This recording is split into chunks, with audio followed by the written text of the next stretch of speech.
Renato Cipriano, produtor musical, está produzindo o disco de estreia da carreira solo do Samuel Rosa, até então vocalista do Skank.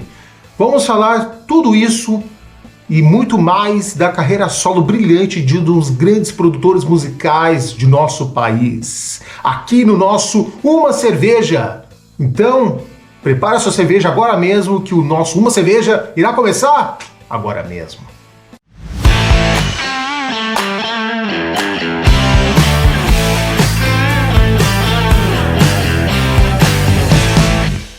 Recado muito importante, pessoal. Vocês todos sabem, estamos passando por uma situação devastadora aqui no Rio Grande do Sul, que são os impactos das enchentes que destruiu casas, isso causando milhares de famílias sem abrigos. Nós, aqui na Ponta da Agulha, estamos apoiando a entidade Sopão Solidário, que já existe há 15 anos. Todas as semanas realizam sopas para o pessoal de rua em Porto Alegre, os moradores de rua aqui na capital. E agora, nessa situação, eles estão fazendo muito mais a diferença na vida de não só o pessoal de rua, mas principalmente as famílias desabrigadas.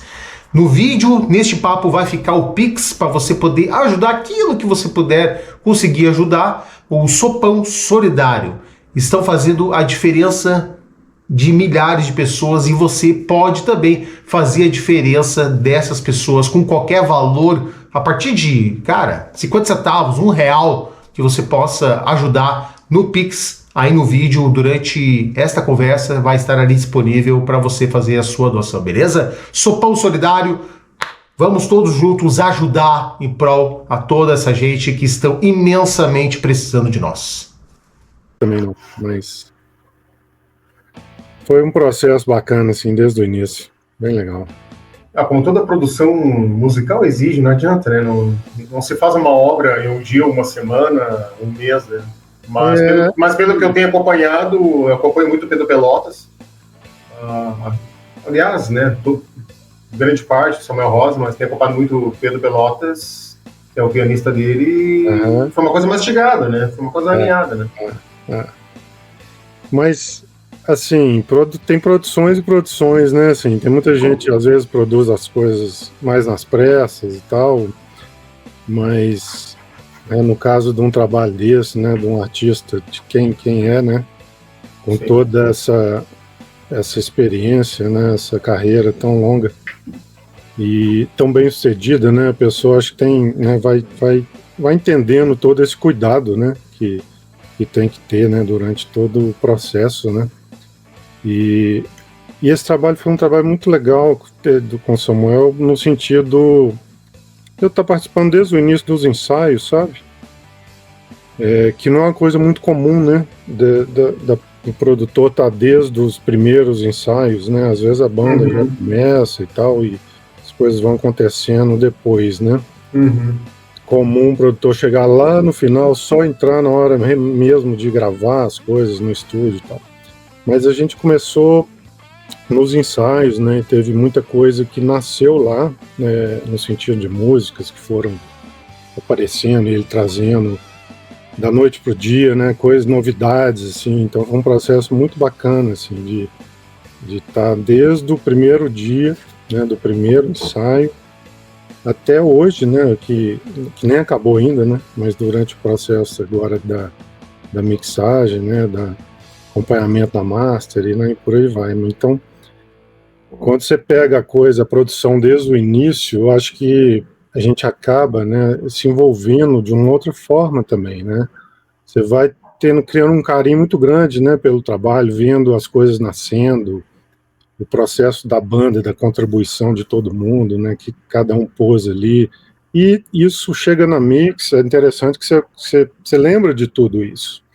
Porque às vezes uma pessoa pega um trabalho de produção só ali no finalzinho para mixar e ele não sabe mais, né, como que a coisa aconteceu, né?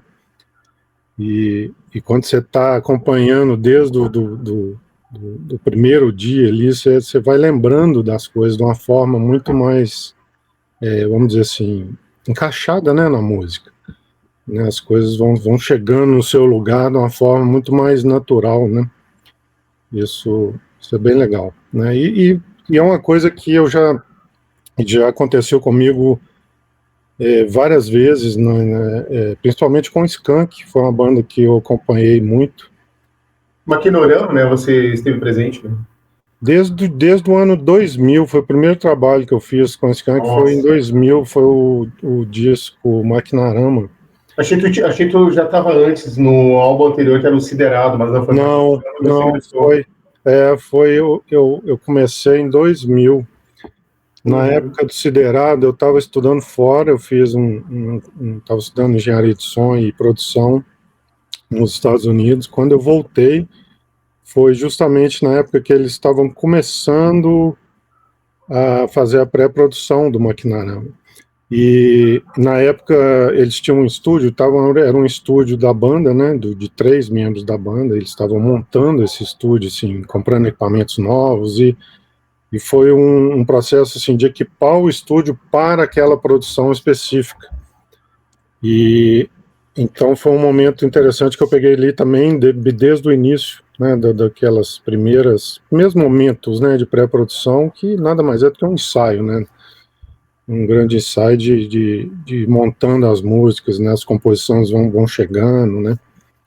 Então, trabalhar dessa forma, igual eu trabalhei agora com o Samuel e estamos ainda no processo, já aconteceu várias vezes, né, na época que ainda era o Skank, porque eles sempre tiveram essa coisa de ter um espaço, né, de gravação e passar por esse processo que, na verdade, antes era até muito mais longo, porque quando você tem o seu próprio estúdio, é muito mais fácil, né, você fica ali, né, o taxímetro é outro, né, quando você está num estúdio pagando um aluguel ali, uma diária e tal, ou quando você tem o seu próprio estúdio, que era o caso lá atrás do Skank. Então, você tinha o processo de pré-produção e produção até chegar na mixagem, ele era um pouco mais longo, né? Ele era mais flexível com o sentido de tempo, né? Quando você entra já com um estúdio alugado, aí a coisa muda completamente, né? Você tem ali um Tinha uma prazo. certa pressão, né, de horários, etc. Né? É, Isso e até para um pouco tanto o processo criativo e produtivo, tanto do seu lado e do é, músico. é.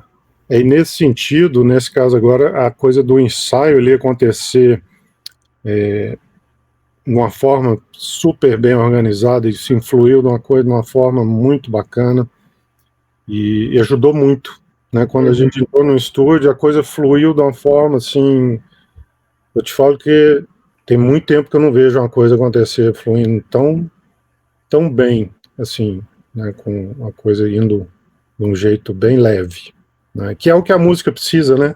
O artista ele tem que estar nesse clima mais tranquilo.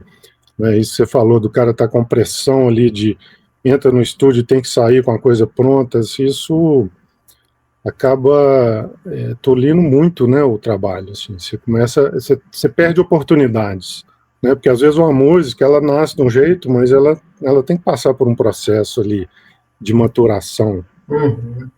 às vezes ela tem né, ter um seu momento. Tem música que nasce, ela nasce, cresce e às vezes ela morre, porque ela não chegou num lugar E às vezes é o contrário satisfatório. também, né? Às vezes menos se espera e se faz uma música ali no meio. Às vezes ela nasce num dia, né? Como aconteceram com várias músicas, né? Assim, é normal isso também, né? E aí você vê um pouco da própria questão do arranjo, né? Quando o arranjo ele está bem resolvido, a música ela vai rapidinho, né? Ela chega no lugar dela ali num segundo.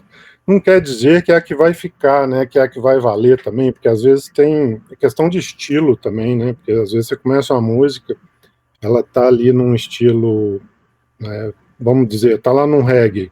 Ah, mas de repente o reggae não agrada. Ah, então vamos levar para um outro lado do rock. Né, aí muda a batida, muda tudo, né? Você reconstrói, né? Todo aquele trabalho que foi, né, para um Uhum. determinado objetivo, ele acaba tendo que mudar para outro.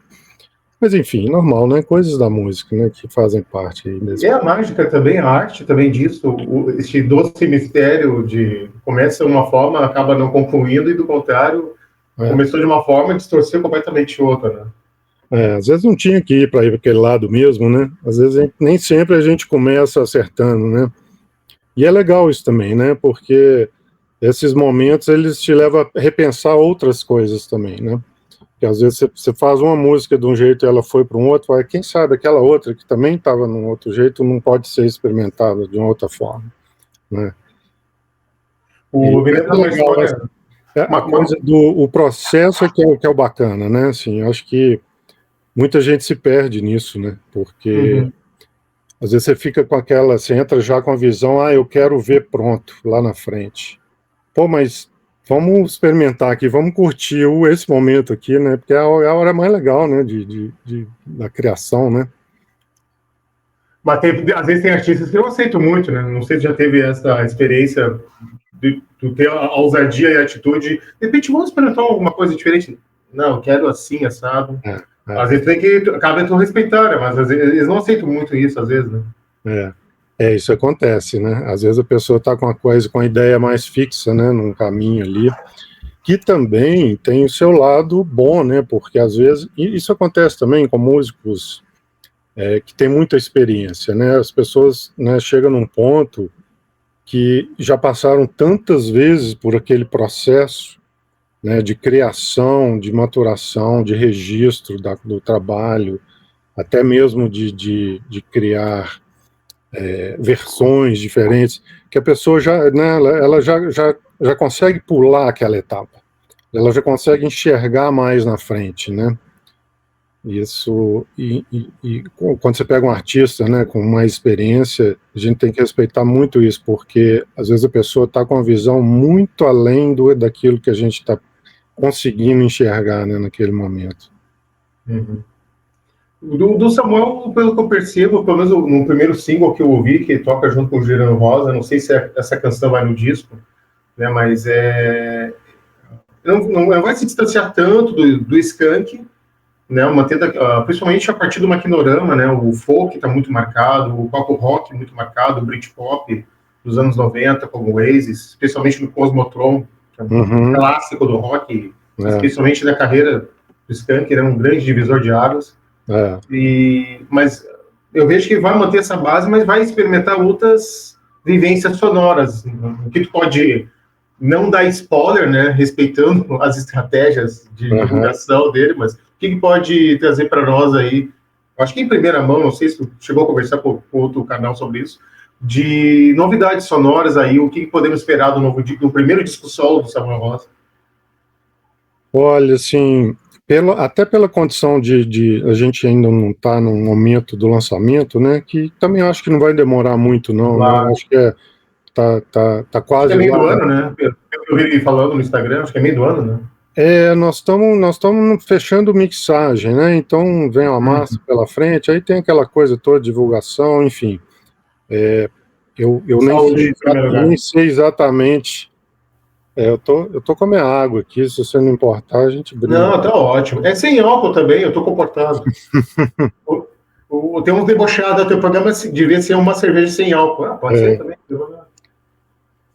assim, eu não tenho muito que eu posso dizer, mas uma coisa que para mim está sendo uma experiência muito interessante, principalmente por ter passado por muitos trabalhos com o Skank, ter acompanhado, né, muito da carreira dele desde 2000, eu participei de todos os trabalhos de estúdio deles e vários ao vivo, né, então a gente vai criando uma proximidade muito grande, entendendo, né, o artista, entendendo a sonoridade da banda e tudo, mas eu acho que esse trabalho, apesar do Samuel ser o Samuel no sentido do vocalista do Skank, né, que sempre foi, ele não vai deixar de ser, ele não vai mudar a voz dele, né, claro, né, ele continua sendo o Samuel Rosa, trazendo toda essa bagagem, né, do pop nacional, né, que ele né, fez tanta coisa tão bacana, né, Sim, sim.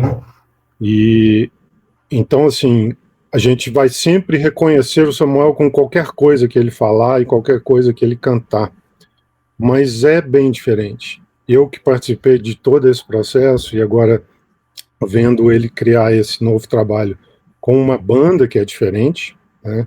são músicos, não é a mesma história, obviamente, então só isso já muda muito a sonoridade do trabalho, né?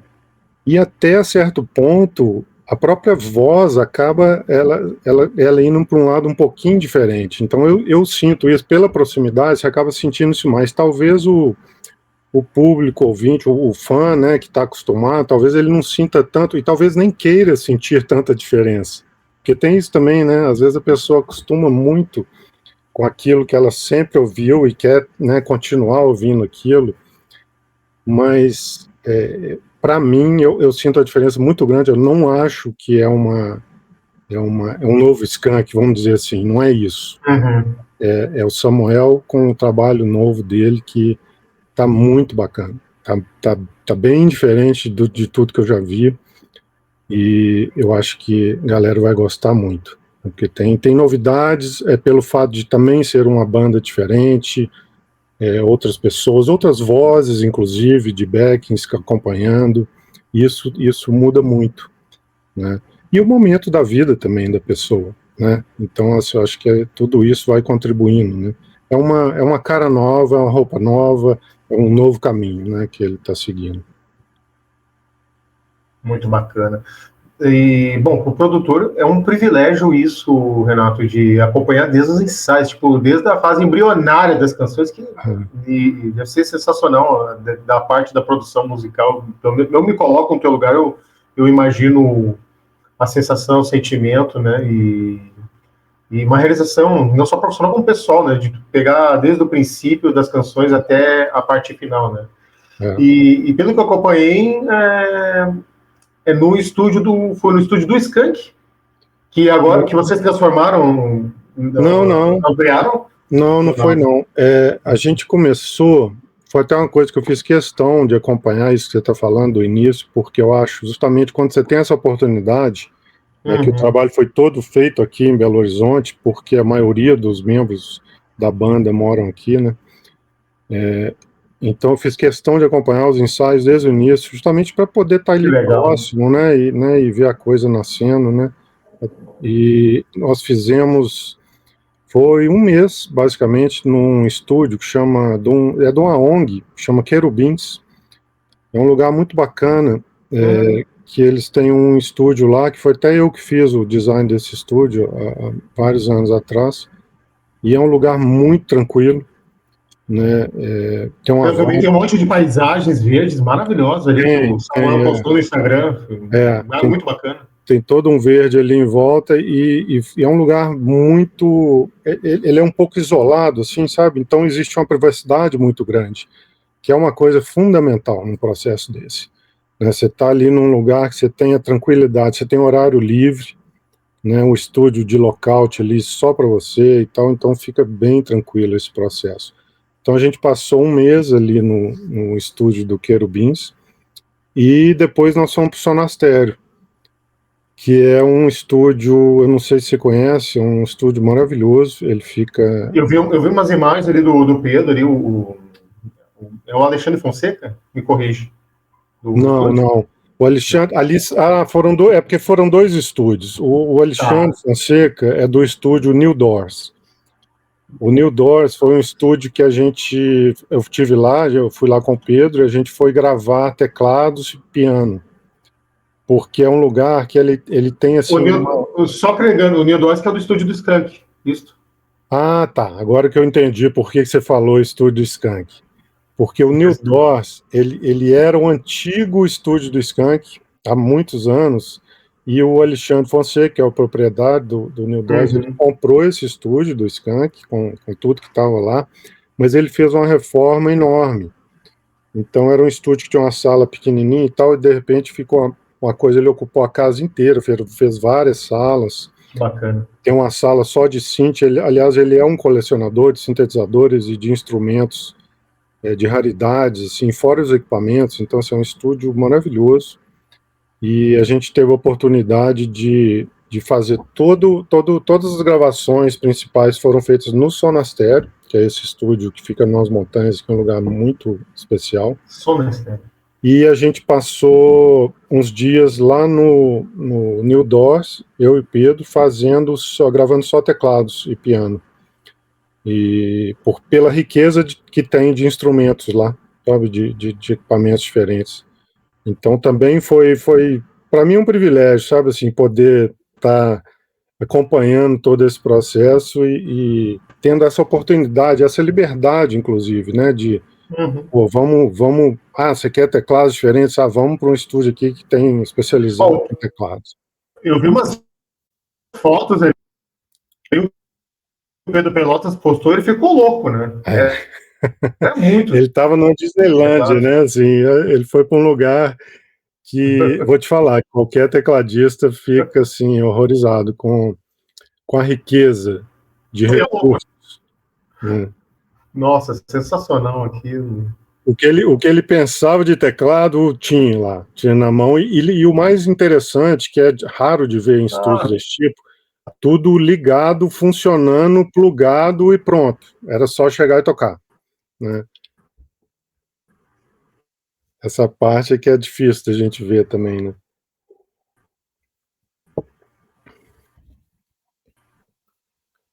Cássio, seu vídeo travou aqui. Não sei se você está me ouvindo. Você ainda está vendo? Travou meu vídeo? Seu vídeo travou, ele ficou um tempão parado aí. Não sei se você falou alguma coisa que eu perdi. Tá. Eu vou atualizar aqui, só um momento. Tá. Vou atualizar aqui.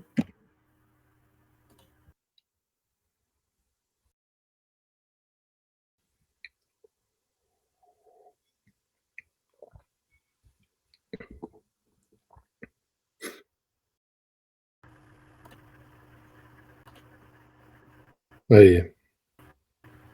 Agora, tá me ouvindo? Tô, tranquilo. Tá travado? Tá. Ok. Perfeito. Depois eu edito ali, tudo certo.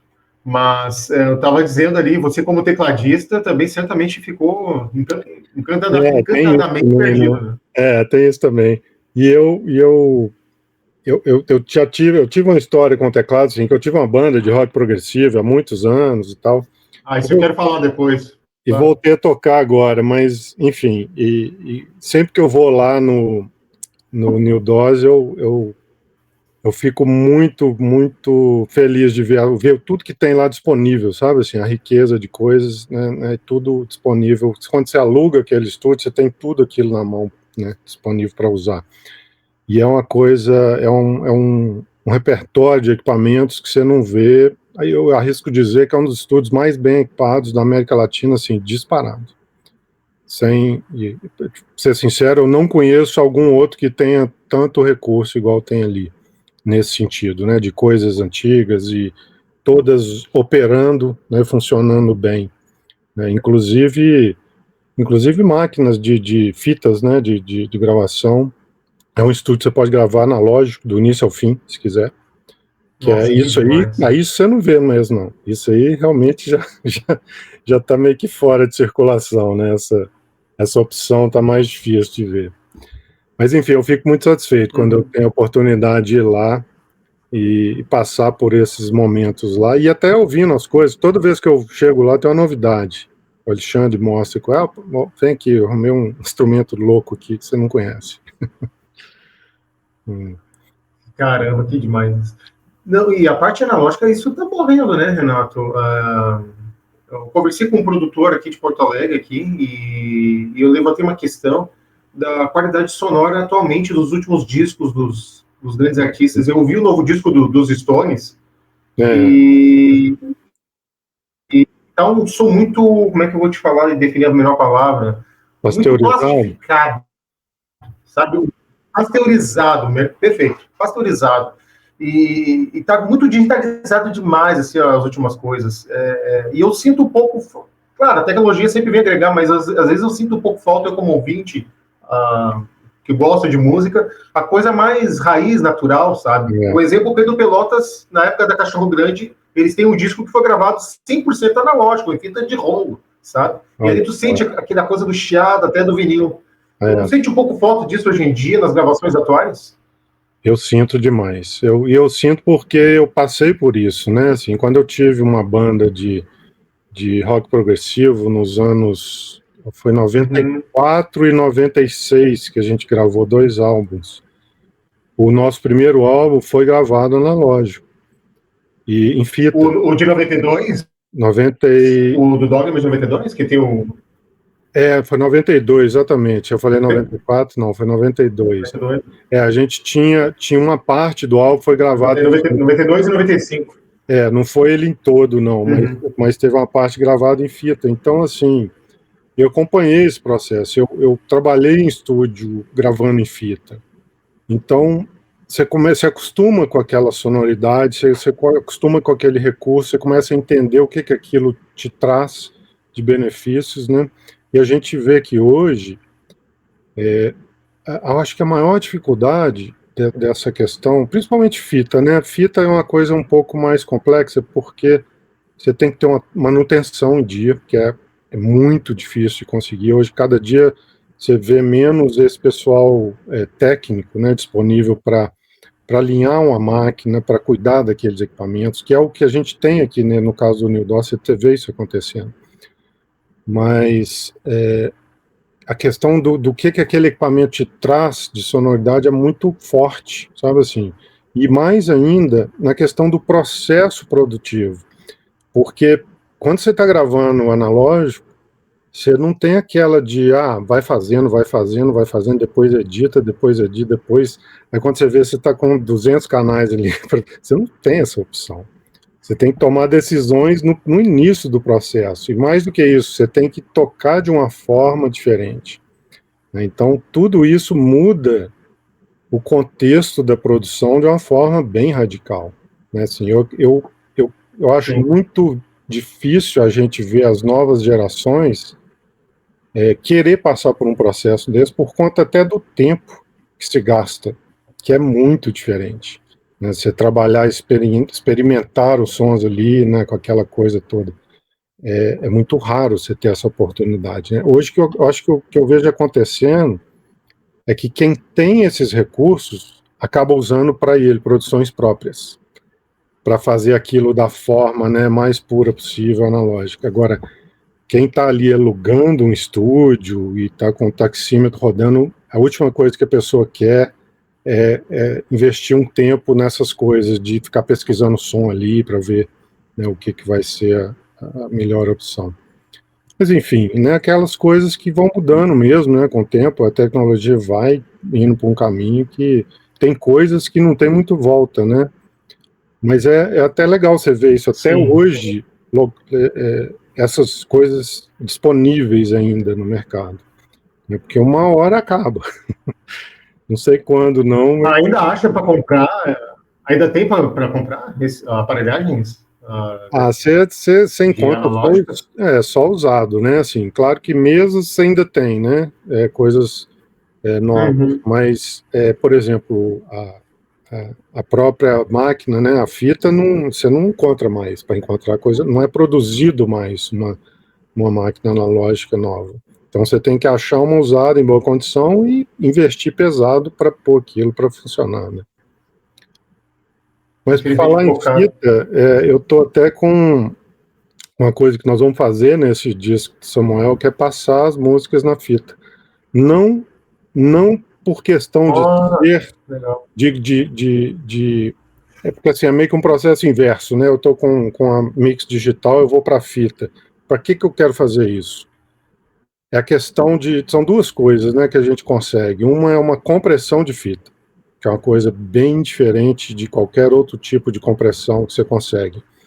E outra que é uma coisa que eu acredito que muda muito é a questão dos agudos, porque todo sistema digital é muito comum você começar a chegar num momento de saturação de agudos, principalmente por essa briga de volumes, né, que a gente sabe que tem que acontecer, principalmente na música pop, não tem a menor dúvida, né? Assim, todo mundo tem que estar com aquele nível de pressão muito alto ali. E isso vai, pelo menos para mim, eu sinto muito isso, assim, que os agudos começam a espirrar demais, né? Quando você começa a comprimir demais e limitar mais a música. Então, um dos meus objetivos fazendo isso, passando na fita, é amaciar os agudos das músicas, né? Para que na master você tenha mais flexibilidade de trabalhar. Então, foi uma coisa que eu decidi fazer nesse trabalho, Samuel aceitou, então acho que vai ser bem legal. Nós vamos voltar lá no Force para fazer isso, né? Passar só a mix, pegar já a mix pronta, abrir ela na mesa e passar para a fita. Inclusive você vai ter a opção, né, na master de um trabalho todo digital ou um trabalho que passou ali numa outra mídia, né? Com certeza a sonoridade é outra, né? Isso vai ser interessante da gente poder ver isso.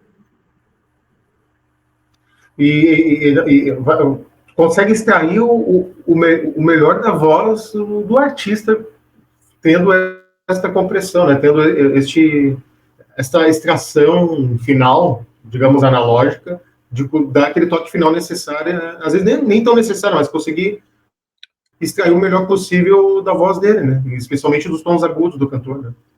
Eu acho que é a questão também da gente explorar o que a gente tem de recurso, né? É um privilégio, na verdade, você ter essa oportunidade, né? Você ter essa confiança do artista de acreditar nesse tipo de coisa também, te dá a liberdade de explorar tudo que você pode fazer no objetivo sempre de estar melhorando aquele produto ali, né? Sim. Renato, cara, como é que a música chegou na tua vida, meu amigo?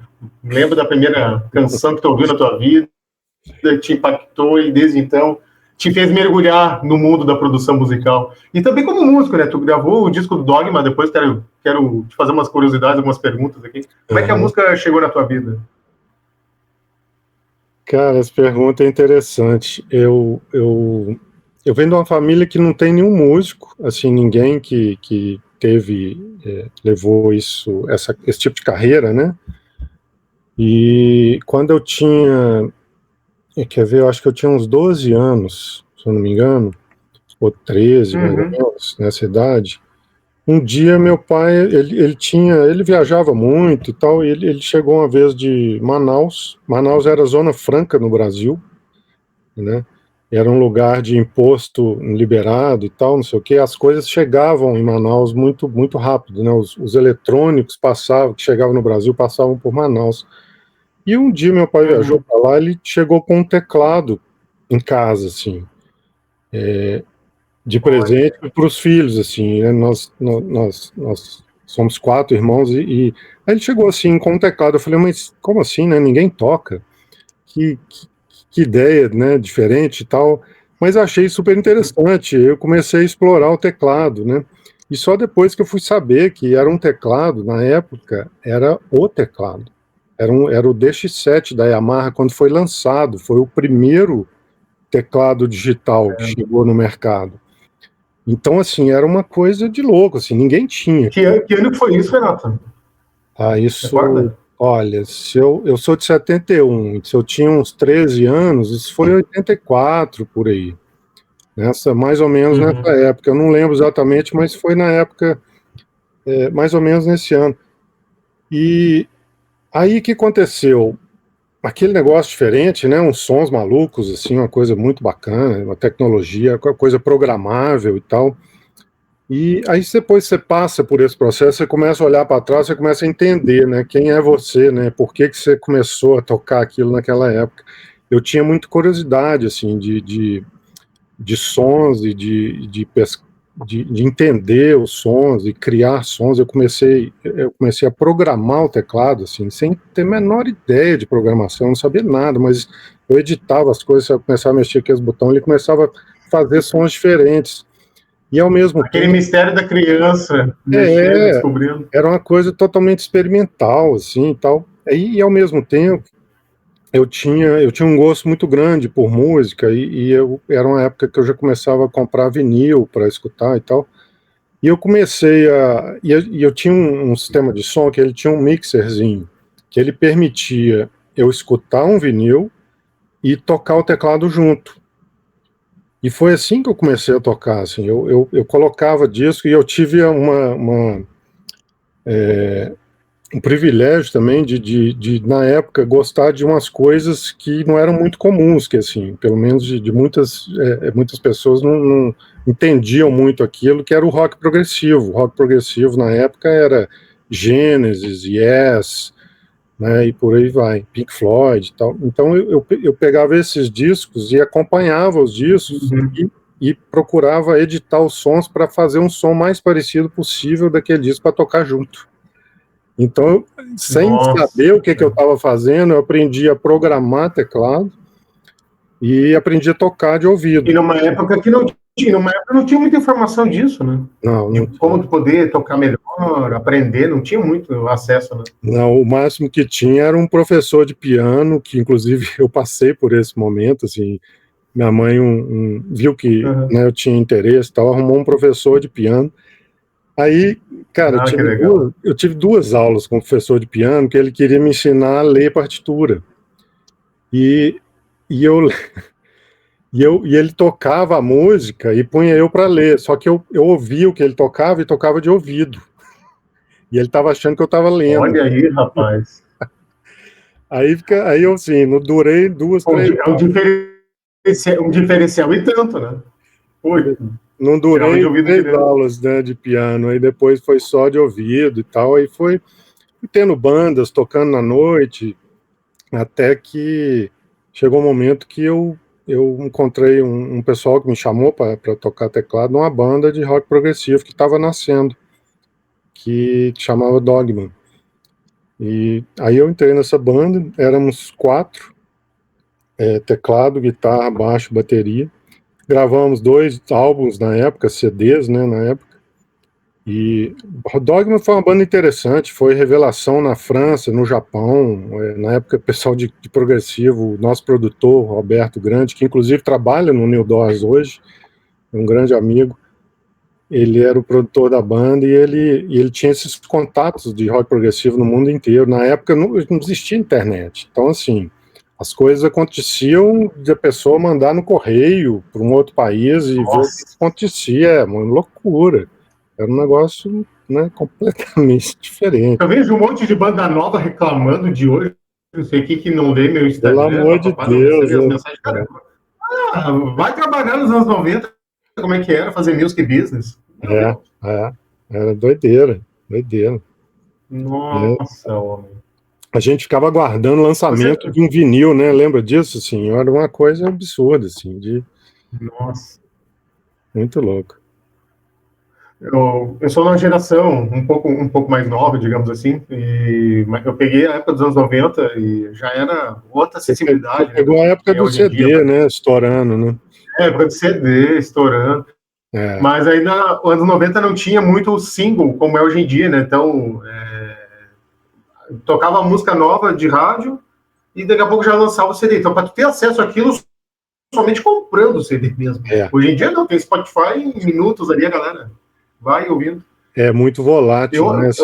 Renato, eu preciso dizer uma coisa, eu gosto muito dos 2 discos da Dogma, não é puxar saquismo, não. Eu adoro rock progressivo. Você conhece Dogma? Olha que legal. A minha faixa favorita de vocês é a primeira, o Beginnings, que é a faixa que abre o primeiro disco ali. Toda aquela linha Yes de vocês aí, misturando com Rush e alguns elementos de Genesis. É muito doido. Que legal, bom saber, ué. Interessante. Não imaginava que você fosse gostar dessa banda, né? Que é uma banda que assim, mesmo porque a gente não tem nada em plataformas hoje, né? Assim, o Dogman, ele nunca foi... Pois é, não tem no Spotify, né? Só no YouTube de alguém que ripou e ali postou. Né? Exatamente. Interessante. Não, e essa semana está sendo especial. A gente teve Rick Wakeman, tocou aqui em Porto Alegre e tive o prazer de entrevistar ele e o Jethro Tull teve agora essa semana em São Paulo também. E vocês abriram o show pro Rick Wakeman, né? Nós abrimos um show do Rick Wakeman. Em Belo Horizonte, né? Em Belo Horizonte, Eu nem lembro que ano que foi isso. Foi quando ele fez uma turnê com o filho dele, que aliás toca idêntico a ele, é a coisa mais impressionante. Ah, tá. Eu acho que você tem o disco, é Wakeman from Wakeman. No caso, é os dois tocando Wakeman and junto. Wakeman, né? Uma coisa assim. É Wake from Wakeman. É os dois sobrenomes junto, Wake from Wakeman. É os Isso. dois tocando junto, o Rick e o Adam Wakeman. É. Tem até no YouTube um vídeo dos dois no programa do João. Uhum. E tu tem lembranças desse momento? Chegou a ter uma conexão com o Rick ou não foi? Foi uma coisa isolada, vocês abriram o show e Nós fizeram sua abrimos o show e depois ele veio cumprimentar a gente, elogiar o nosso trabalho e tal, mas foi aquele momento assim, só de camarim ali, bem rápido. Não tivemos mais nenhum contato, não. Mas foi muito especial, né? Na época, pô, eu tinha o quê? Devia ter uns 19 anos, uma coisa assim. Para mim foi, né, tocar a Deus, né? Porque quando nessa idade, você abrindo um show do seu maior ídolo, assim, né, eu tecladista, o cara nos gênios do teclado, né? E foi um negócio muito especial, né? Só Toda imagino. aquela época ali. Aqui a gente assistiu o Rick Wakeman, diz que é a turnê de despedida, né? Mas nunca se sabe, do show business se despede e daqui a pouco estão de volta, mas enfim. É. E o Rick Wakeman tocando só ele, piano e teclado. Eu Ó. olhei assim, vai ser broxante esse show. Que nada. Eu olhei o show ali e fiquei. Ah, era só ele, ó. Tipo, pra que ter banda quando se tem o Rick? Era só ele. Cara, Era que só, mágico, totalmente hein? solo. Aí ele vai. Nossa Senhora. Nossa, homem. Nossa, Coisa. eu brinquei com um amigo meu, cara, pra que banda quando tem o Rick Wakeman? Não precisa de banda. É por aí, né? Não precisa de muito, não, né? É. Nossa, cara.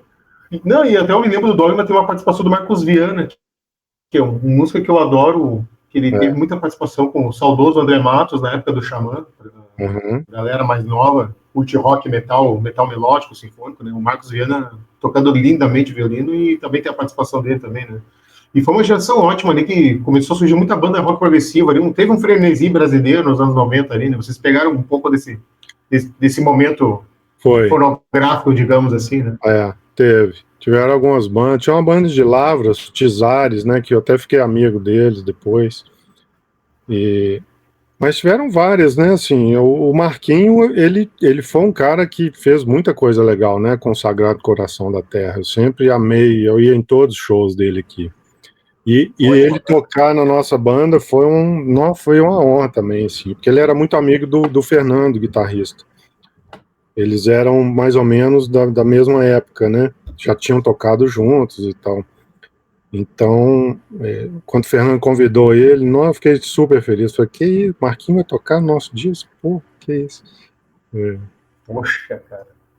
Sei lá, trazer um craque da Europa, alguma coisa assim, pô, vai vir pro time jogar aqui junto. Isso aí. Mas daí tu não quis continuar no Dogma, rock progressivo, porque Cara, tu quis seguir diretamente para a produção musical e não quis seguir a carreira musical, gravar discos e tal, pois porque é. você como tecladista, você toca muito bem. E Cara, tu não quis seguir esse ramo. tem aquelas coisas que acontecem na vida, né, da gente. Aconteceram duas coisas que foram decisivas para isso. Uma delas, que foi muito triste, foi que o Dogma perdeu o baixista. O Barão, ele faleceu com 38 anos de idade. E nós tentamos, assim, substituir ele se eu me lembro bem, foram umas 5 tentativas de pessoas diferentes. E a unidade do Dogma era tão forte que a gente não conseguiu continuar na época. Então, o Dogma em si, ele foi para aquele caminho de acabar. E eu, na minha idade, eu estava naquela fase assim, casar, arrumar um emprego, ganhar dinheiro e tal. E acabou que vamos dizer assim, não dei mais atenção para isso. A gente podia ter insistido mais, mas eu acho que ninguém da banda também estava com energia mais para isso.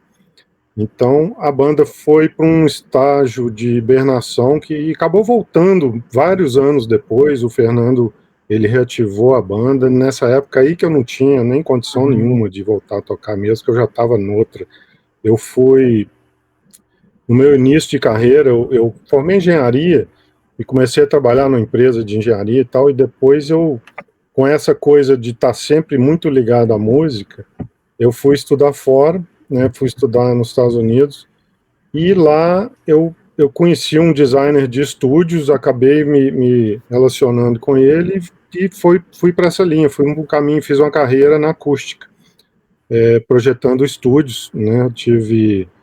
Eu fui sócio dessa empresa lá fora, que é uma empresa que talvez seja uma das maiores empresas de acústica do mundo, e foi uma fase maravilhosa da minha vida. Eu passei 25 anos nessa empresa, como sócio e como diretor de design da empresa. Então eu fazia parte da criação desses espaços de música. E como era uma empresa de alcance internacional, eu tive a oportunidade de conhecer uns 30 países fazendo estúdios para todo lado. Nossa. Então eu nunca saí desse meio da música, né, por talvez quase que uma coincidência, assim, né, mas eu juntei a engenharia, que é onde que eu estava, com a música que eu já tinha no sangue, e fui parar num lugar de projetar estúdio, que eu faço até hoje, inclusive. Eu tenho minha empresa e continuo fazendo isso, né? A Sonic Arts.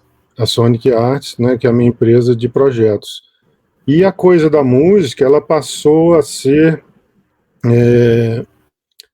eu passei a fazer só esses trabalhos de estúdio, e eu tive muita sorte, para ser bem sincero, assim, de estar numa cidade muito rica, musicalmente falando, né? E esse contato que eu tinha com o Skank me proporcionou fazer todo esse trabalho com eles. Eu fiz algumas coisas com o Jota Quest também, tipo, oportunidade de trabalhar com o Lô Borges, com o Will Sideral. Então eu sempre fiquei nesse meio do estúdio fazendo esses trabalhos de gravação e de produção, mas nunca foi, vamos dizer assim, a minha atividade principal, porque o outro lado da minha empresa, ela demandava muito do meu tempo, né? Então, hoje, na idade que eu estou, né, na condição já mais tranquila, assim, que eu consigo, vamos dizer assim, levar essas duas coisas de uma forma bem mais tranquila mesmo, assim, conseguir dedicar mais tempo, igual agora fui, né, fazer essa produção com o Samuel.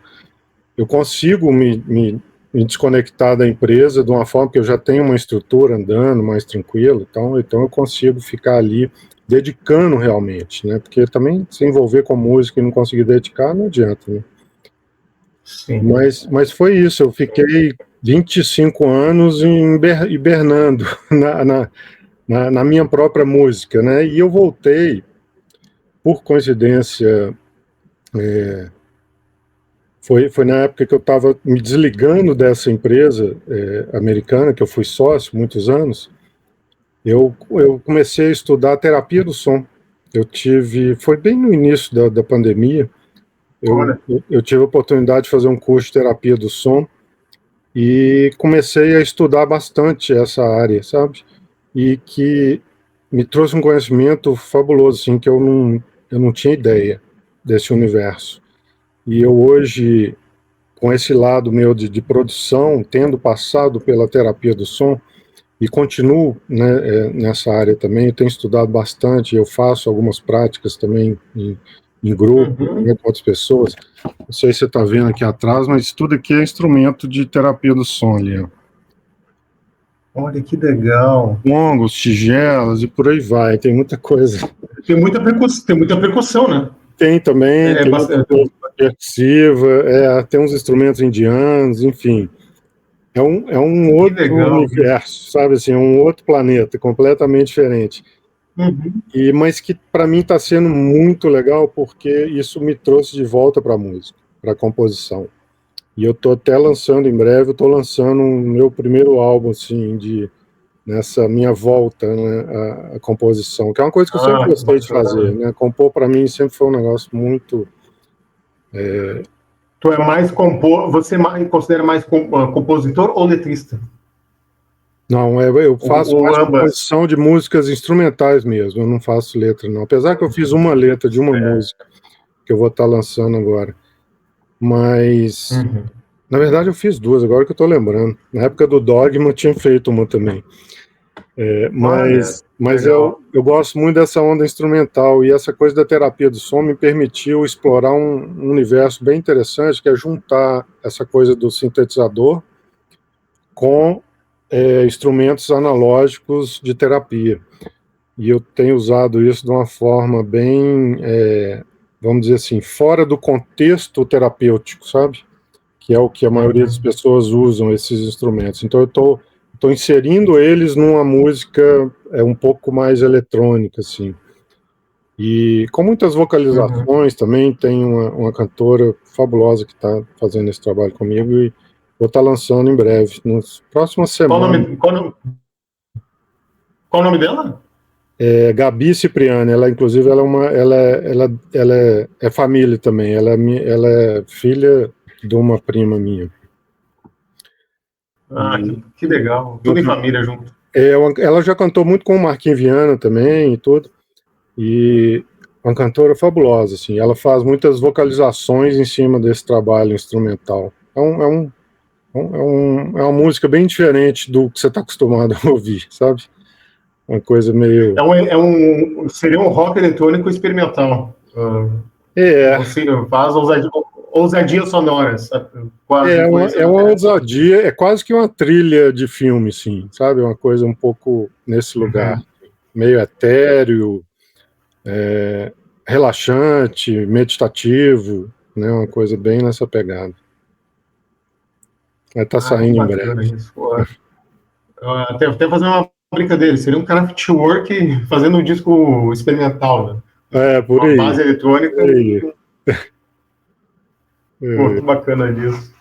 E interessante esse assunto, esse tópico, até que ponto ele acaba agregando também você como produtor, como engenheiro de áudio, que vocês têm ouvidos bastante detalhistas, auditivos, exigentes, e que ponto ele está te agregando os recursos e as vivências da terapia do som, somando para o teu lado como produtor. Como você percebe e sente isso, este mundo agregando para você como produtor? Pergunta bem interessante. Cara, o que mais me fez diferença e me agregou, mais do que a própria instrumentação que a terapia do som traz, é a questão do equilíbrio que ela traz no corpo da gente. Porque toda a essência da terapia do som é trabalhar você no sentido do seu equilíbrio próprio. Né? Quando você, como terapeuta do som, você está aplicando recursos sonoros para equilibrar uma pessoa. Né? E quanto mais você pratica isso, mais você vai se equilibrando. E qual que é o reflexo disso numa produção da música pop? Não tem nada a ver, né? É aquela coisa do seu estado de percepção. Quando você está mais tranquilo, mais equilibrado, a sua percepção ela expande de uma forma muito maior. Então você começa a prestar atenção e sentir mais coisas que antes você não sentia. Às vezes você estava envolvido ali num contexto, pensando em coisas que são muito menos importantes do que sentir o que está acontecendo, né?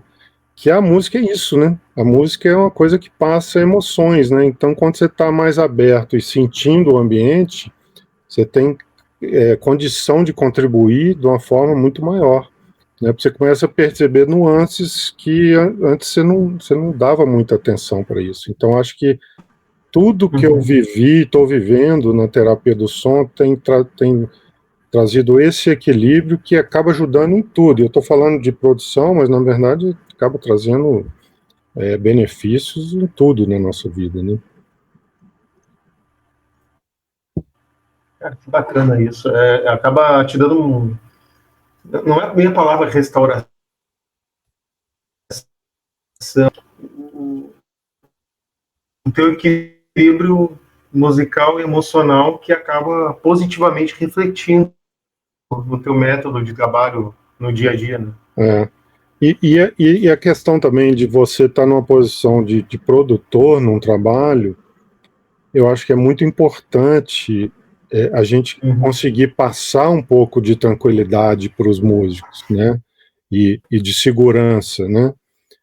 porque é a essência, né, do processo todo, é todo mundo estar ali o mais tranquilo possível, porque justamente quanto mais equilibrado você vai estar, mais você está aberto a perceber as Sim. coisas e perceber os desequilíbrios, porque a música, o trabalho de produção e composição é muito isso, né?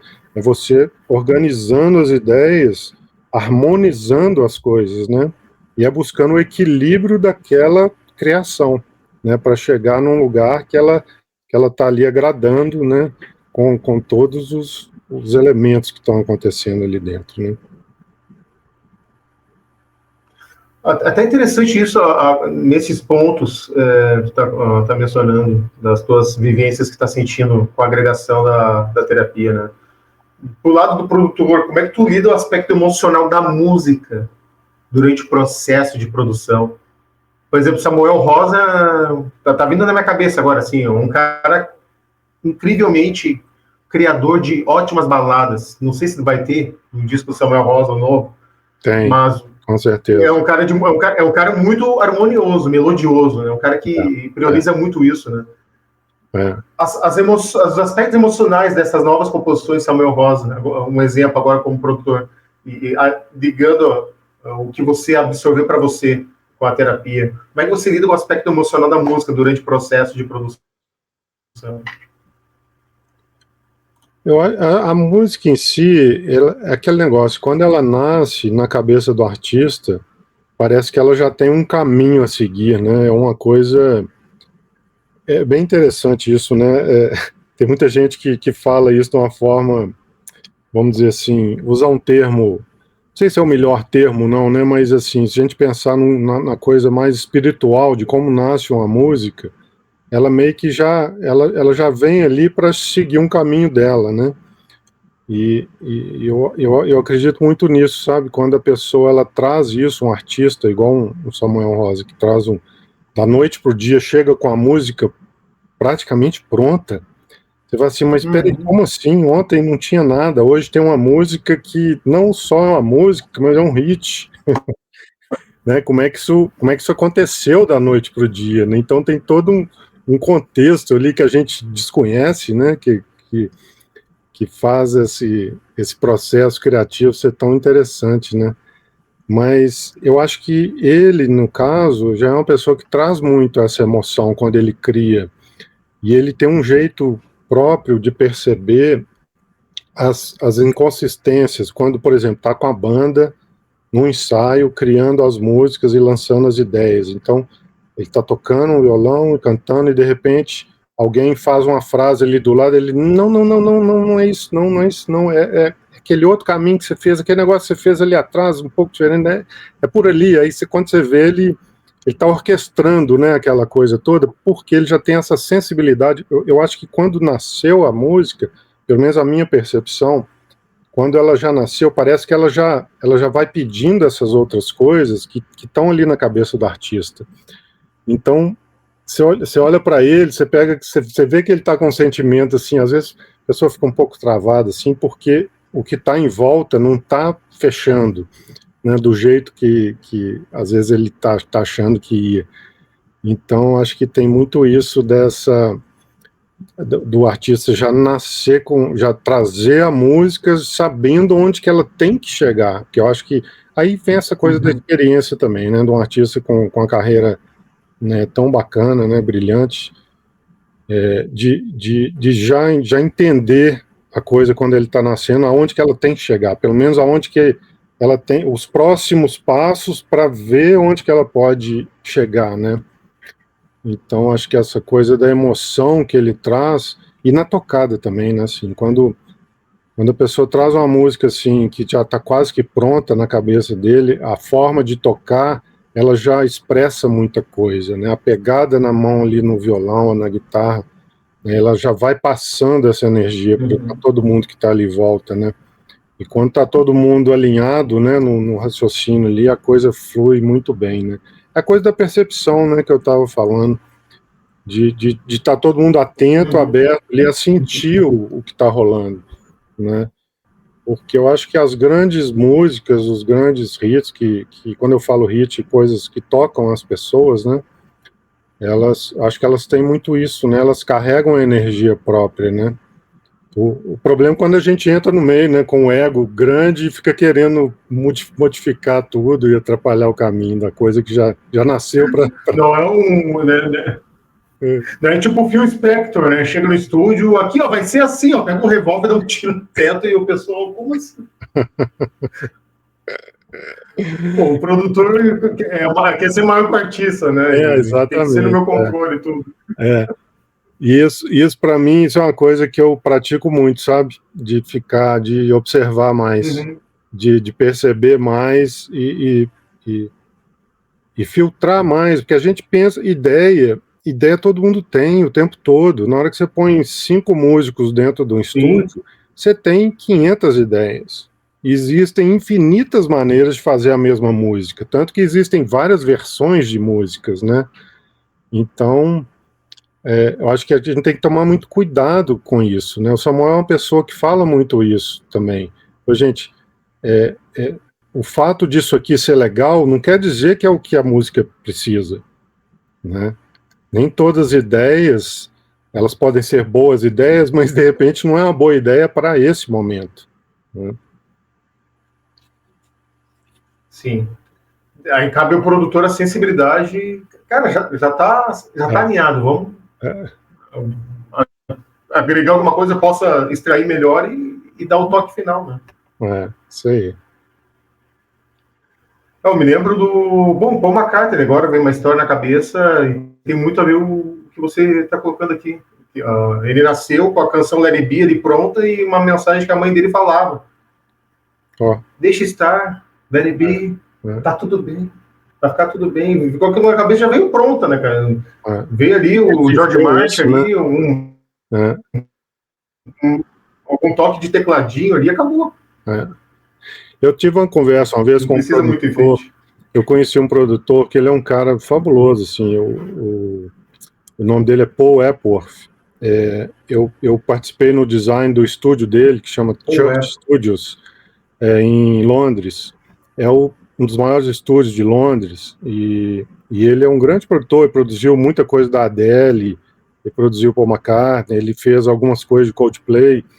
E eu tive lá, eu estava alinhando um sistema de som do estúdio, e eu perguntei isso para ele, falei assim, e aí, Coldplay, como é que é produzir Coldplay? Ele falou assim, cara, artista desse nível, você não tem muito o que fazer, não. Se você fizer muita coisa, a primeira coisa que vai acontecer, você vai ser demitido, porque você não tem muito o que fazer. Você tem que acompanhar ali, entender o que está acontecendo e deixar a coisa fluir, porque os caras já sabem o que eles têm que fazer.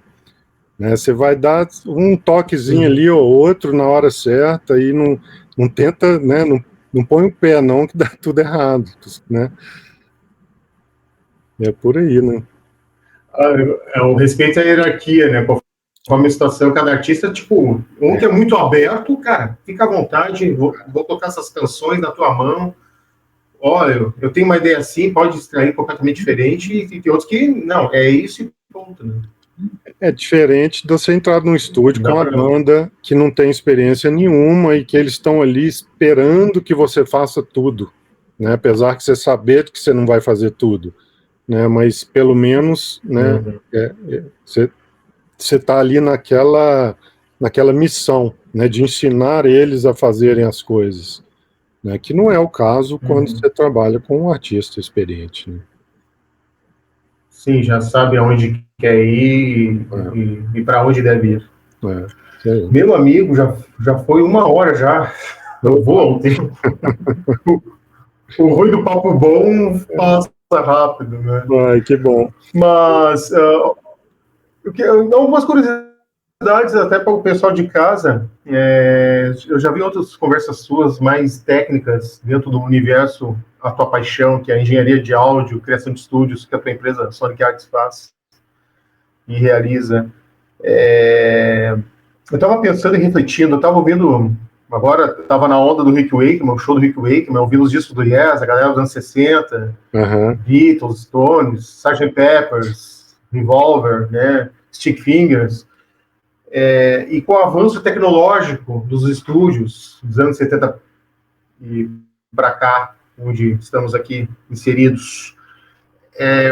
Um exercício de reflexão, se pegasse esses discos, o mesmo repertório, arranjos tudo, mas com os recursos tecnológicos gravados, né? Eles continuariam sendo grandes discos, soariam tão bem quanto os gravados da época, ou tu acha que não mudaria tanto, não? Você diz como se estivesse produzindo aquelas músicas da época hoje, criando elas hoje? Isso, criando elas. Por que eu estou trazendo essa reflexão? Porque numa live, me fugiu o nome do canal agora, depois eu ponho os créditos aqui. E um rapaz perguntou o seguinte, se o isolamento acústico realizado no passado e feito atualmente mudaria muito a qualidade das gravações. Tu deu uma explicação mais técnica dizendo que não mudaria tanto, não. Aí me veio essa reflexão, se pegasse esses discos clássicos e a gente gravasse com os recursos de hoje, soaria tão bem quanto ou não mudaria tanto a qualidade delas? Eu acho que são duas coisas que precisam ser avaliadas, né? Quando você pergunta isso, para mim vem duas coisas, que uma é o processo criativo, certo, que eu acho que não tem nada a ver com a tecnologia, apesar que, né, determinados artistas acabam usando recursos para criar determinados sons, mas fora isso, a questão da música... Desculpa. A música como arte, eu acho que ela tem um momento ali, né, assim, um momento social, um contexto global ali do que está acontecendo na vida das pessoas naquele momento, que geram aquelas determinadas criações. Eu acho que tem muito isso, né? E eu não sei se isso, né, se você pegar uma coisa dessa, trazer para hoje e querer reproduzir, eu acho que não ia chegar nunca no mesmo lugar, né? Não sei, eu acho que é uma pergunta difícil, eu acho que é uma reflexão profunda essa aí, né? A nível de qualidade sonora... Ainda mais a onda da inteligência artificial que está trazendo, pelo menos eu vejo assim, muitas ideias, mas ao mesmo tempo está distanciando do lado criativo, não sei se está percebendo isso, e isso está afetando e pode até ameaçar a produção musical, daqui a pouco ficar tudo com as mãos da inteligência artificial, ou de repente não vai chegar a esse ponto? Olha, quando você começa a estudar a terapia do som, você começa, eu pelo menos acredito que não, por um motivo muito simples, que é o que eu tenho aprendido bastante ultimamente. O som, como som, ele é um instrumento que carrega uma determinada informação, carrega uma energia. E eu falo isso pensando muito nisso que eu estou vivendo na terapia do som. O som, ele leva emoções, certo? Ele traz várias coisas para nós, várias percepções diferentes. O som é muito mais do que uma nota musical, um acorde, uma melodia e uma harmonia. Ele está carregando uma emoção criada ali por trás de quem está criando esse som, quem está gerando esse som. Por que você ouve uma nota da guitarra do David Gilmour e você sabe que é o David Gilmour? Aí você fala, é a pegada da palheta. Não é a pegada da palheta, não. É a emoção que o cara tá pondo ali naquele som. Ninguém consegue pôr igual a ele, porque ninguém é igual a ele, né? E por aí vai, tem vários artistas que cabem nesse exemplo, né? De o cara dar uma nota, você sabe que é ele, né? O Rick Wakeman dá 3 notas no teclado, você sabe que é o Rick Wakeman. Assim, você não precisa de legenda para interpretar aquele som. Então eu acho que essa coisa... Aí é a marca da pessoa, né? Eu acho que é a emoção que passa, que é uma coisa que... E eu estou falando isso quando eu me refiro à terapia do som, porque é algo que a gente não entende ainda, né? Por mais que isso, né, a gente fala de tecnologia, de harmonia, de composições de tantos anos, né? Eu acho que a gente ainda não tem o conhecimento para entender o que o som realmente é e o que ele traz para a gente. Eu acho que nós estamos vivendo essa transição desse entendimento. Na terapia do som, existem muitos estudos que estão chegando próximo a isso, mas eu acho que a gente ainda não está lá, né, para interpretar isso. Essa coisa da emoção. E voltando naquilo que você falou da música, será que a música dos anos 70 gravada hoje ia estar melhor ou diferente, sei lá. Eu acho que se você pegar o mesmo cara com a mesma emoção, talvez seja a mesma música, né? Agora, eu não sei se aquele cara hoje vai ter as mesmas emoções para passar, né, que ele tinha na época. E muda radicalmente, né? É uma outra coisa. Às vezes a mesma canção arranjo, mas dependendo do dia, do momento da pessoa, pode não soar tão bem quanto foi. Né? Que é uma coisa muito louca. Às vezes o cara vai cantar num dia, sai aquela voz e fala assim, peraí, da onde veio isso? Né? Aí no outro dia vai gravar e faz 10 takes e não sai nada. Assim, mas como assim? É a mesma pessoa? O que aconteceu? Cara, que louco isso. E, bom, e a terapia do som consegue, a terapia, ou musicoterapia, consegue ilustrar com uma maior profundidade essas raízes humanas integradas nas canções. Né? Essa coisa da percepção, né, e do sentimento, né, da pessoa mesmo. Nossa, é complexo, daria uma hora, duas, bem legais falar sobre isso, interessante. Com certeza. Esse outro lado aí que acho que até tem preconceito, né, Renato? Eu vejo assim, terapia, bobagem, musicoterapia, pra quê? E nos próprios músicos eu vejo isso, inclusive, sabe? Cara, é bobagem. Eu acho que o maior problema é o termo terapia.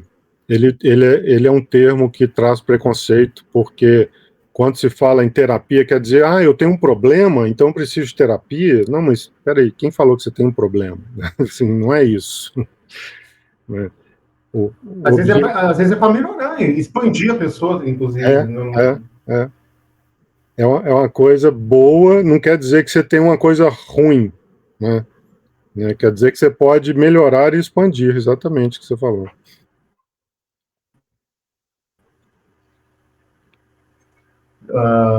Não, só para agregar rapidamente, eu fiz uma conversa esses tempos aí com um cantor aqui da cena de Porto Alegre, e interessante, ele compartilhou um insight, que ele estava travado mentalmente, que não conseguia produzir, não conseguia tirar do papel o teu sonho de construir uma carreira como cantor, porque lá no passado, quando tinha 18 anos, quando ele teve uma banda, gerou frustração porque os amigos não quiseram mais, ele ficou sozinho e teve um certo preconceito da família. Olha a complexidade tamanha disso, né? Aí só foi iniciar a carreira a partir dos 30 anos, olha, 10 anos passaram. E a terapia, ele colocou isso como um fundamental para a desconstrução dessa mentalidade bloqueadora que estava impedindo ele de tirar do papel o teu desejo como cantor. Olha o absurdo disso e como tudo isso está trazendo na produção e na música, como tudo isso pode agregar na vida da pessoa, né? É muito isso, né? Essas terapias, como a do som, né, elas trazem muito isso, esse desbloqueio, né, de coisas que as pessoas normalmente nem sabem que existem, né? E esses momentos terapêuticos, principalmente usando o som, eles são muito fortes, né? Porque eles têm a capacidade de levar para um estado alterado, onde você começa a ter percepções de coisas que você não tem normalmente no dia a dia. Eu acho que é isso que é o legal dessas terapias de som, porque elas te levam para um estado mental muito diferente. Você vai em lugares que você nunca foi. Né? Você chega igual um instrumento desse que está aqui atrás de mim, um gongo. Se você sentar do lado de um gongo e passar 20 minutos ouvindo um gongo, você percebe, você vai para lugares assim, inimagináveis, né? De coisas que passam na sua cabeça que você nunca teve a oportunidade de deixar acontecer, entendeu? Olha, cara, é muito expansivo, isso é impressionante. Super. Mesmo. Meu amigo, eu sempre encerro nossas conversas aqui no nosso Uma Cerveja, duas perguntas intrigantes. A primeira é, qual é o disco que você mais adora na tua vida? E segundo, qual é um disco inusitado, indiferente, que você adora? Que as pessoas não fazem ideia que tu gosta. Um disco da tua vida que tu adora e um disco inusitado que tu adora. Um disco fora da curva. Nossa senhora, vamos lá. Agora você me levou lá. Essa é a ideia. Você me levou lá para a época que eu comecei a tocar. Para mim, uma das mais belas criações é Selling England by the Pound, do Genesis. Para mim é uma obra-prima, assim, surreal. Nossa. Surreal. Tem uma riqueza, tem uma energia ali, uma coisa que eu não consigo explicar. Enfim, mas eu curto demais. E a outra, qual que é? Aquilo ali é perfeito do início ao fim. Né? É perfeito. O outro é um disco inusitado, que tu teria vergonha de falar, mas que tu adora. Que as pessoas não fazem ideia que tu gosta. Caramba. Um disco de samba, funk, um disco pop comercial. Fica à vontade. Pois é, tô tentando pensar nisso aqui. Eu não tenho muito isso, sabe, assim...